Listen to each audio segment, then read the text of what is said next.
Dear students, after frequency domain representation, so let us start this for fourth module, that is the Cepstrum and homomorphic speech processing.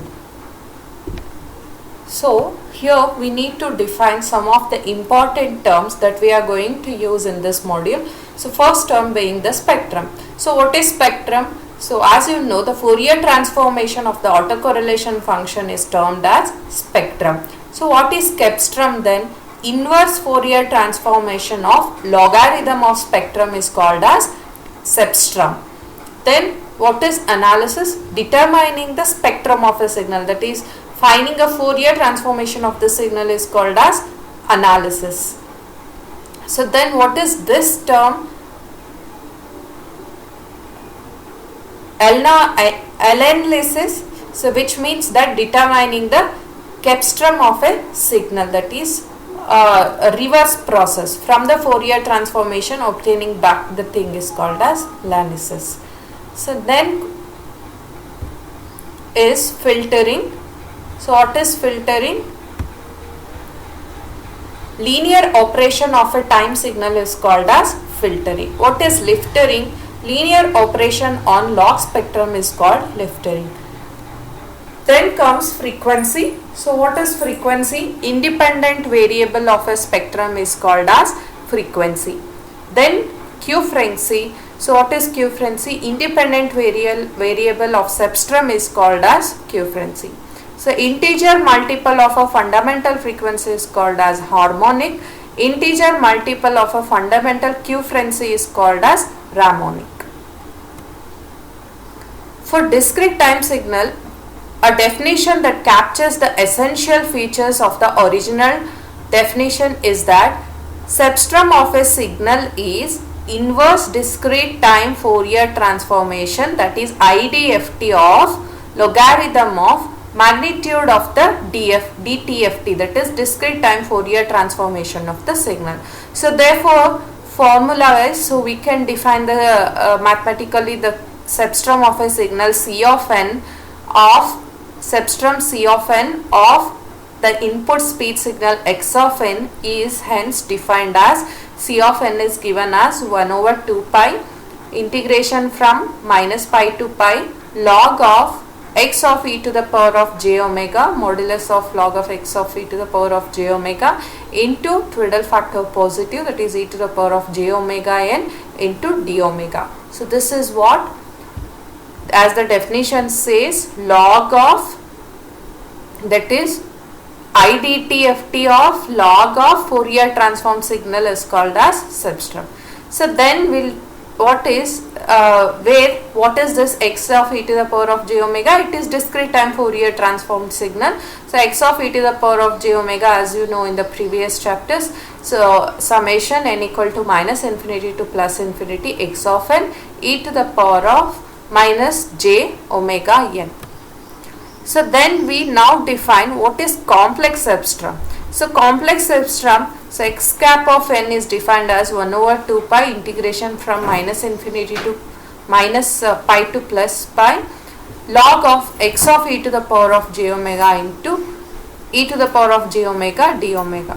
So here, as you can represent, this is a normal cepstrum C of n, whereas the complex cepstrum is defined as x cap of n.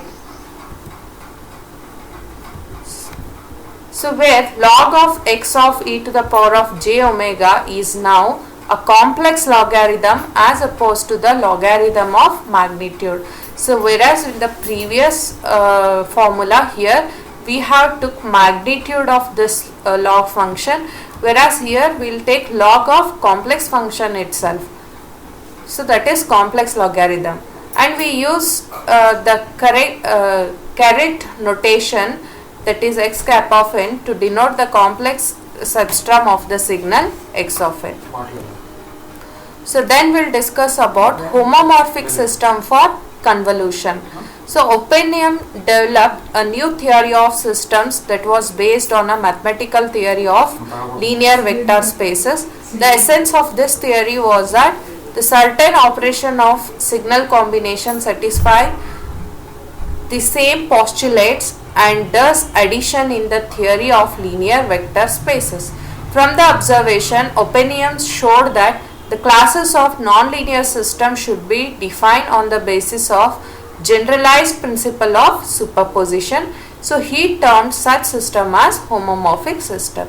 So therefore, that is the scientist Opinium, they showed that the class of nonlinear system could be defined on the basis of general principle of superposition. So that method is termed as homomorphic system. Of particular importance for a present discussion is a class of homomorphic system for which the input and output are combined by convolution. So let us see, that is the principle of superposition in homomorphic. The principle of superposition as it's normally expressed for conventional linear system is given by, so y of n is so given by linear function L of x of n. So what is x of n? So x of n can be represented as x1 of n plus x2 of n. So here we are applying linear function to this. So therefore we will write, since it is that is a Laplace transformation. So here this is a linear operation. L of x of n is a linear operation. So therefore we will write linear operation of x of n plus linear operation of x2 of n. So we will write that as result y1 of n and y2 of n. So linear operation of a into x of n, the constant you can take outside. So L of x of n, or what is L of x of n? That is y of n, where L of this function is a linear operator, represents the system. The principle of superposition theorem in this expression state that if an input signal is composed of a additive combination, then the output is a additive combination of the corresponding outputs. So we will represent the system like this. So L of this flower bracket indicates the linear operation. So what is the input x of n? What is the corresponding input y of n? So y of n is linear operation L of x of n, that is the input.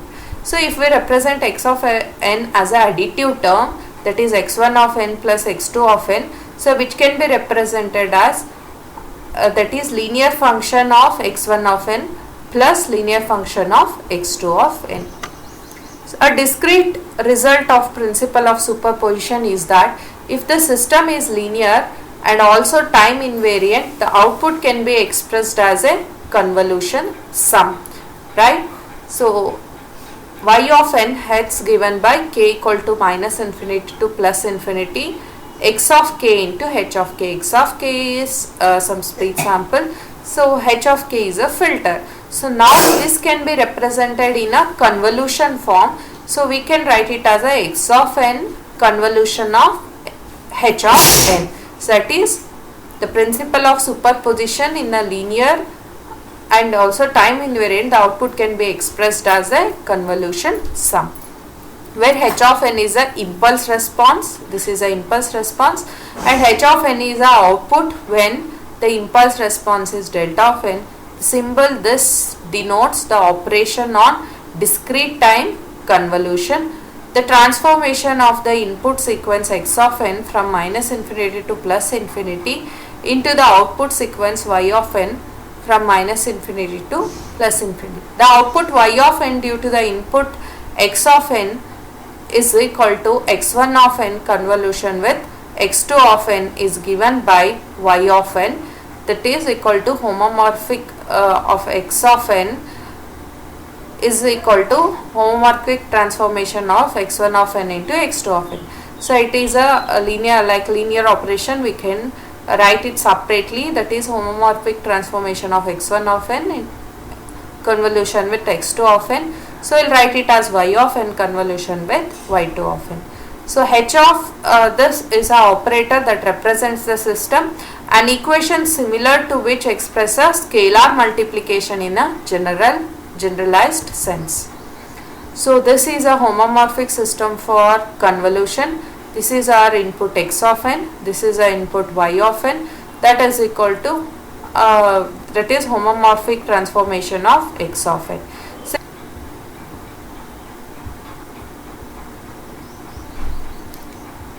if it is written like this, x1 of n convolution with x2 of n, so as explained in this slide, we can write it as a h of x1 of n convolution with h of x2 of n. So homomorphic filter is simply a homomorphic system having a property that one component passes through the system essentially unaltered while the other component is removed. So one component pass through the system essentially unaltered. One component is unaltered while the other component is removed. That is, whatever desired component will keep, the whatever is the undesired component we are going to remove it. So in the equation 8.5, so here is the equation 8.5. If x2 of n where the undesired component, we would require the output corresponding to x2 of n via unit sample. So y2 of n is equal to delta of n, while the output corresponding to x1 of n would closely approximate to x1 of n. So the output of the homomorphic filter would, y of n can be written as x1 of n into delta of n, that is equal to x1 of n. So whatever we want, we'll retrieve that. Whatever we don't want, we are going to ignore. If out of these two we'll retrieve one, and the one can be removed, another one can be removed.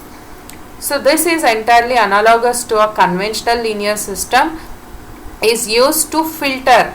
So whatever the linear filtering operation we have discussed, it is also similar to the same operation. So here additive combination of the desired signal and noise is used. In this case, the desired result is that output due to the noise is 0. Then the sequence delta of n plays the same role for convolution as is played by the 0 signal for additive combination.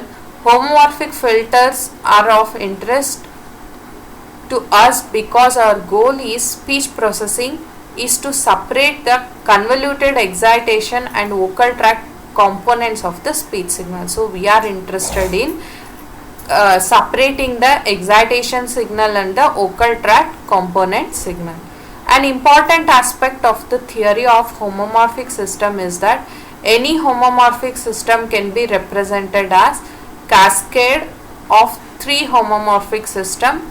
So as depicted in the diagram, the next diagram.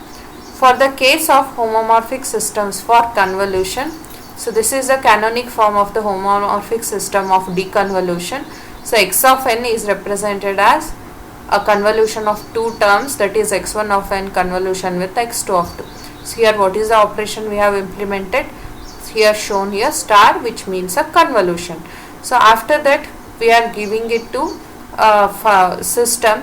So what is the output of the system? Addition. Okay. So here we are getting x cap of n, so that is equal to x cap of x1 cap of n plus x2 cap of n. So here additive function is done. So first the system take inputs combined by the convolution and then transform into a addition combination of the corresponding output. So there should be some difference, right? So first we will take a convolution and it is represented in the form of addition.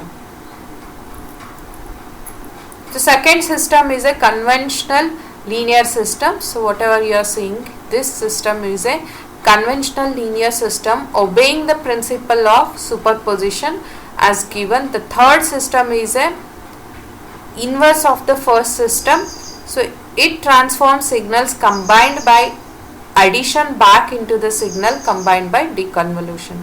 So this is what the inverse transformation. So what it does here, we got the result in the additive form. Okay. So the same additive form it will take it as an output and then converting back into the convolution form. So that's why it is called as a deconvolution. The system that is D of something, it is called as a characteristic system for convolution and it is fixed in a canonical form as shown. And the system here, what is given here, the last system, it is called as a inverse characteristic system for convolution. The characteristic system for convolution also obeys a generalized principle of superposition, where the input operation is convolution and the output operation is addition. So here now we'll see the example where the input operation is convolution and finally we are getting the output is addition. So properties of the characteristic system are defined as, so x of n will take, so we'll apply a function to this, that is d of x of n, so which can be written as, so input x of n can be written as a convolution of x1 of n and x2 of n. So then we'll take it for each x1 of n and x2 of n separately. So that is transformation of x1 of n and x2 of n. So which we are getting it as x1 cap of n plus x2 cap of n. Here our input is convolution and the output we are obtaining is addition.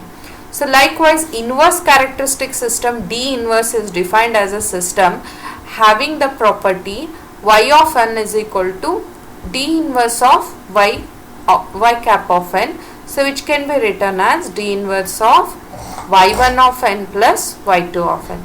So D inverse of y1 of n we are taking separately. So here instead of addition we are using a convolution. So whose output result is y1 of n convolution with y2 of n.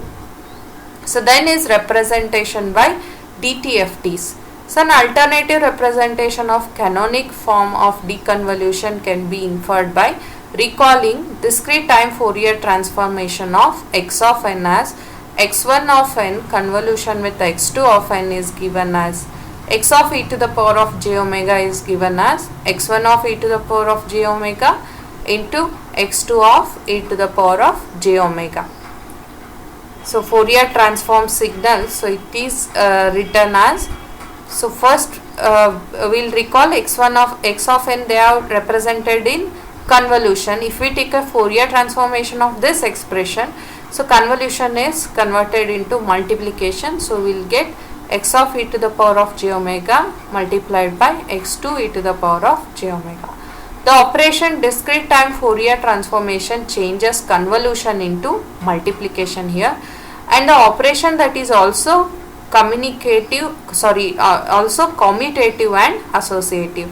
So it is a commutative property as well as associative. You can interchange this, you can write it as x2 of e to the power of j omega multiplied by x1 of e to the power of j omega, else associative, there is one more term, so we can associate, group it into any time.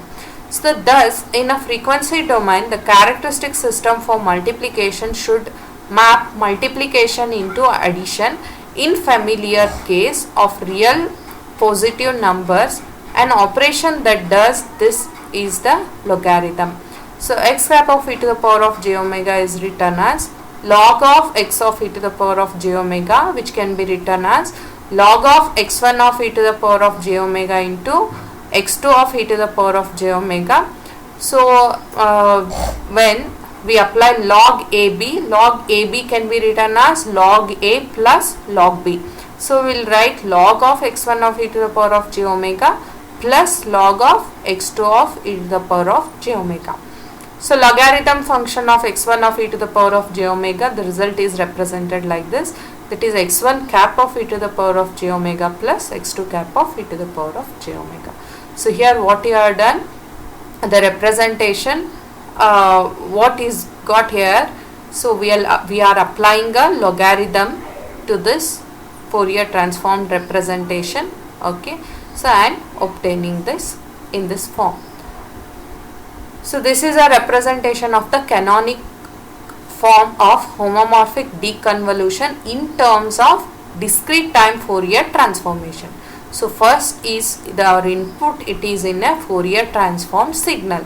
So then the first step what we are applying is a logarithmic function. If it is single function, we will take x, or if it is a combination, we will take x1 of e to the power of j omega into x2 of e to the power of j omega. The resulting thing is a log of this function, so therefore represented here. So after that we are doing, so here multiplication is removed.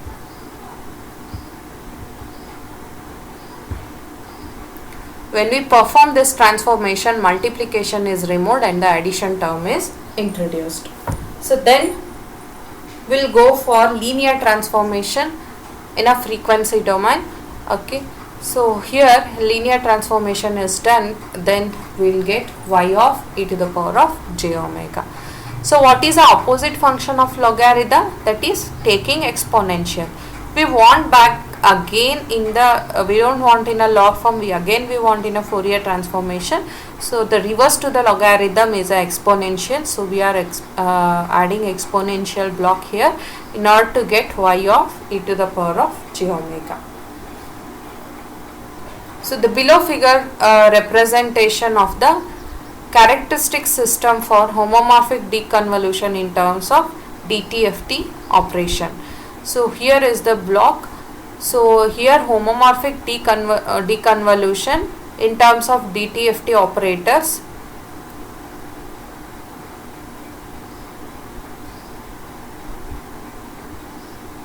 So first we will take x of n, right? So this is the block which is given, that is homomorphic deconvolution block, that is d of function. So what we are taking, the function f of that is Fourier transformation of x of n. So that is the first step here. For when we take Fourier transformation of x of n, we will obtain x of e to the power of j omega. Then we will take a log function, so that is x cap of e to the power of j omega. Then we will take a inverse transformation in order to get x of n. So this block is called as, that is homomorphic deconvolution block. The characteristic system can be represented as depicted in the figure 8.5, this one. So where the log function is surrounded by discrete time Fourier transformation operator and its inverse, and where three operations are defined by the equation. So what is this? X of e to the power of j omega is a Fourier transform, normal Fourier transform expression, n equal to minus infinity to plus infinity, x of n e to the power of minus j omega. And then what is x cap of e to the power of j omega? That is taking logarithm of the above expression is called as x cap of e to the power of j omega. Hence we write log of x of e to the power of j omega. So then the next term is x cap of n, that is retrieving back the signal. So we will take inverse Fourier transform. So inverse discrete, here we will take Fourier transform, here we will take inverse Fourier transform, 1 over pi integration from minus pi to pi. So this transformed equation into it will factor e to the power of plus j omega.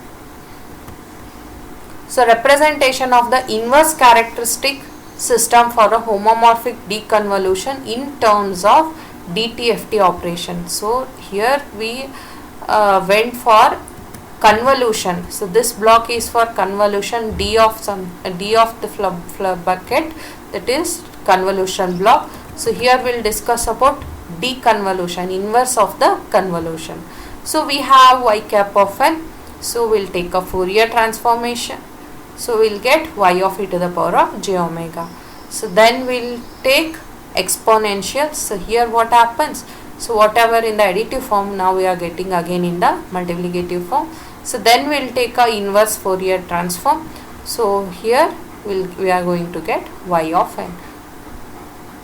So here we are applying Fourier transformation, here we are applying inverse Fourier transformation.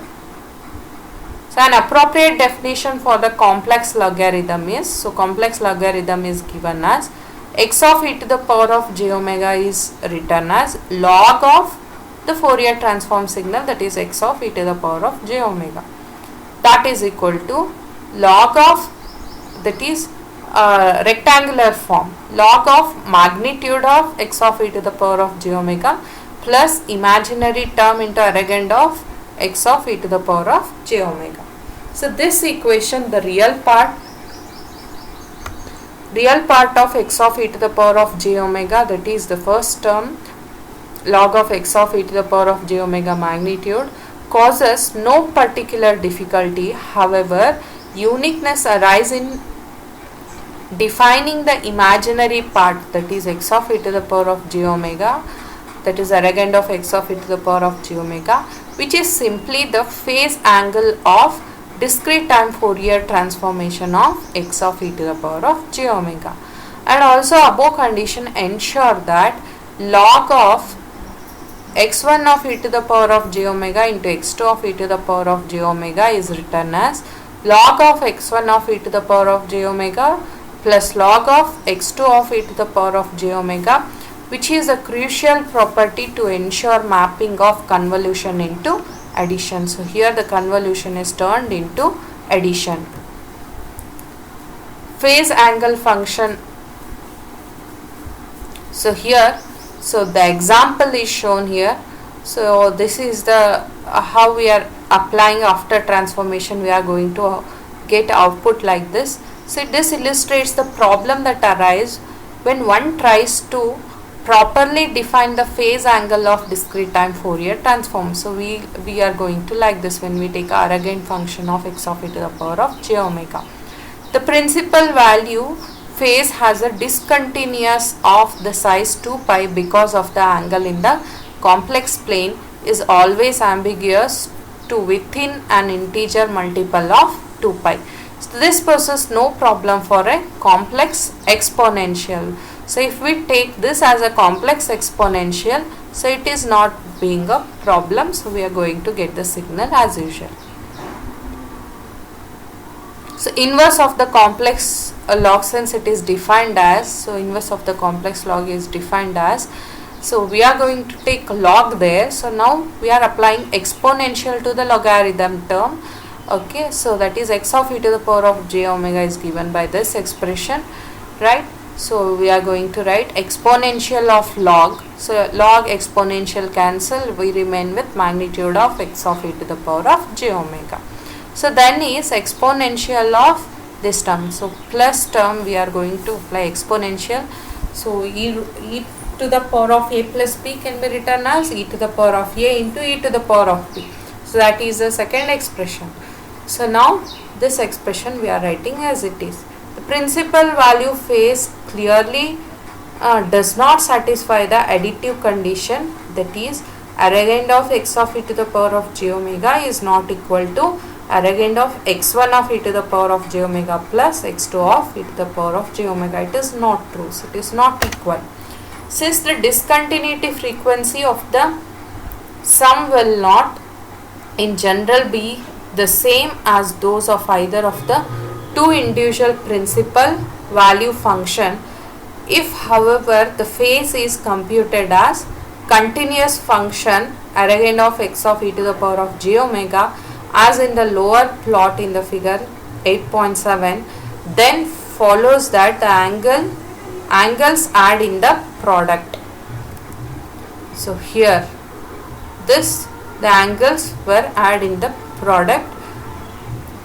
So that is arrogant of x of e to the power of j omega is written as arrogant of x1 of e to the power of j omega plus x2 of e to the power of j omega. Whereas in a normal condition it is not holds good. If we apply a complex logarithm function, so then this is holds good. So giving that it is possible to compute the complex logarithm so as to satisfy the inverse transformation of complex logarithm of the Fourier transformation of the input is the output of the characteristic system for deconvolution. That is x cap of n is written as 1 over 2 pi integration from minus infinity to plus infinity log of x of e to the power of j omega plus j arrogant of x of e to the power of j omega, which is written into e to the power of j omega. We are taking a inverse transformation of the complex logarithm term. So further, what is x cap of n? X cap of n is equal to c of n plus d of n.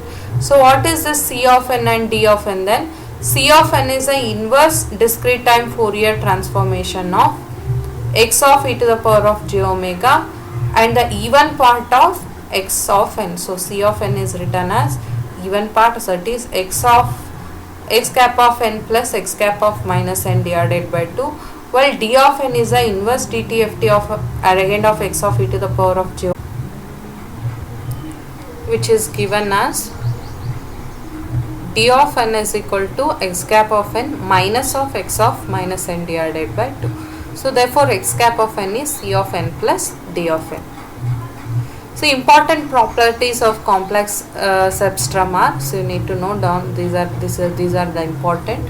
The first property is, in general the complex cepstrum is non-zero and of the finite extent of both positive and negative n, even though x of n may be causal or even of finite duration.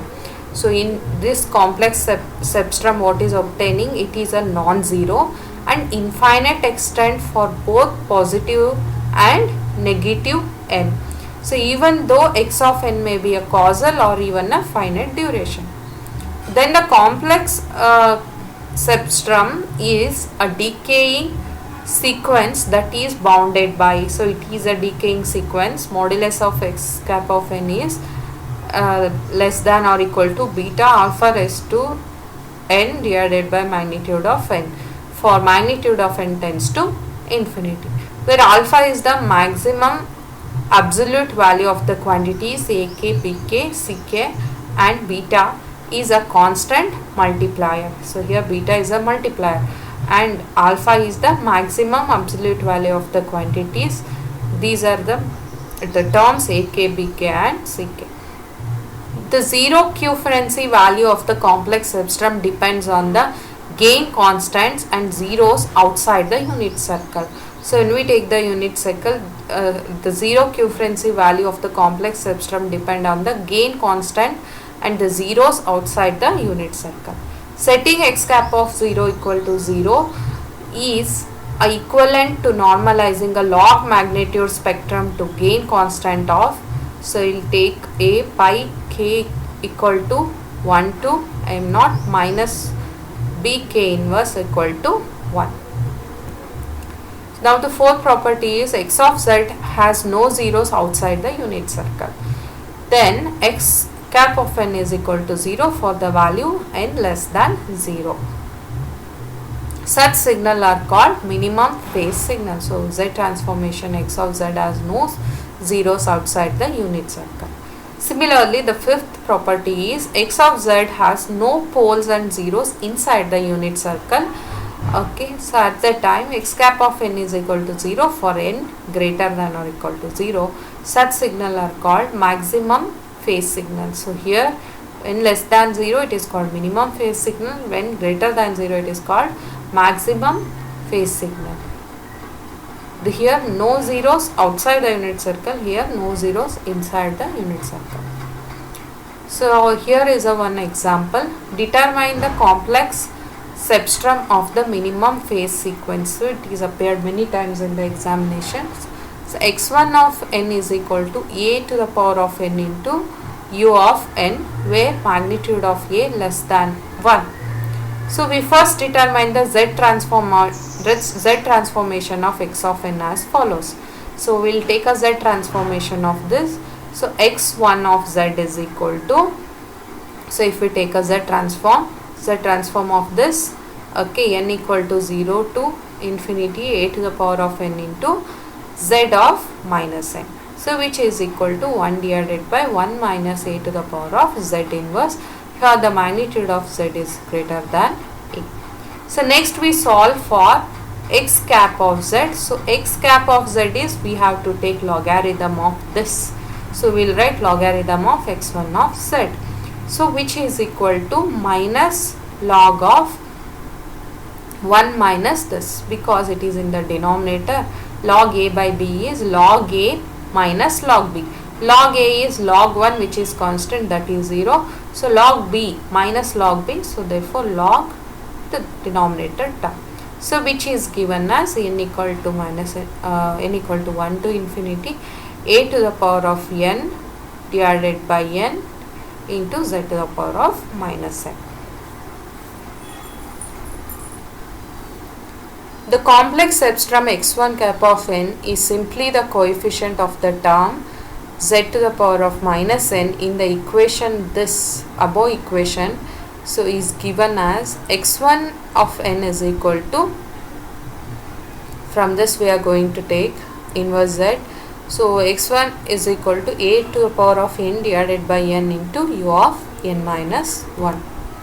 So it's example 2, the single zero outside the unit circle. So determine the complex substrum of the maximum phase sequence. So x2 of n is given as delta of n plus b into delta of n plus 1, where b is less than 0. So first thing is, so here we are going to do the three things. First one is we are going to determine z transformation in the first step. Then we are going to determine the logarithm of the same thing. Then we are going to take inverse z transform. Same thing applied here. First we are taking a z transform of the above expression, that is x2 of z is written as z transformation of delta of n is 1, z transformation of this term is bz. Okay, so then making some adjustment, b of z is taken outside, right? So common term, then we are rewriting this term like this. So after that we are going to compute log function. So x2 cap of z is written as log of this function. So that is log of the equation what we are writing, so which we are obtaining in this form. So if we apply logarithm to this form, it can be written in the expression like this. Again picking the coefficient z to the power of minus n for x2 of n, will obtain x2 of n as this expression minus 1 to the power of n plus 1 into beta raised to n divided by n into u of minus n minus 1. So next, the third example is simple echo, that is determine the complex substrum of the sequence. x3 of n is written as delta of n plus, this is one expression, alpha of delta of n minus np, where alpha is less than or equal to 0. So discrete convolution of any sequence of x1 of n with this sequence produces a scaled by alpha echo of the first sequence, that is x1 of n convolution with this term is equal to x1 of n plus alpha into x1 of n. So we are taking this convolution term inside this function, delta function. So then we are taking a z transformation. So z transformation of x3 of n, this function is written as x3 of z is equal to 1 plus alpha into z to the power of minus np. So after this we need to take logarithm of the above expression, so which will result in this form. So after that we have to take a inverse z transform, which we are obtaining in x3 of n is equal to this expression. Then the example number 4, the complex substrum x4 of n is given as x1 of n convolution with x2 of n convolution with x3 of n. Determine the complex substrum x4 of n as this, that is a signal comprised of a convolution of sequences of example 8.1, 8.2 and 8.3. So we can rewrite x4 of n as, x4 of n can be written as x1 of n convolution with x2 of n convolution with x3 of n. What is convolution of x1 of n? We have written here x1 of n results. Okay,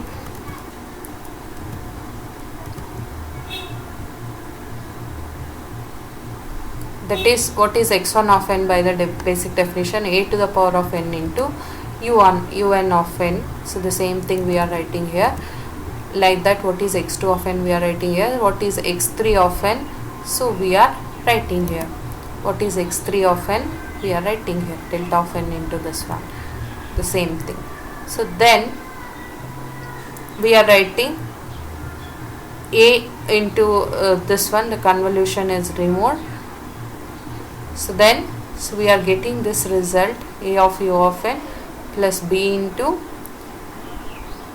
a to the power of n plus 1 into u of n plus 1, then plus alpha into a to the power of n into u of n minus np plus b into this term. The complex substrum x4 is a sum of the complex substrum of the 3 sequence giving. So these results are what? Complex substrum of the 3 sequence.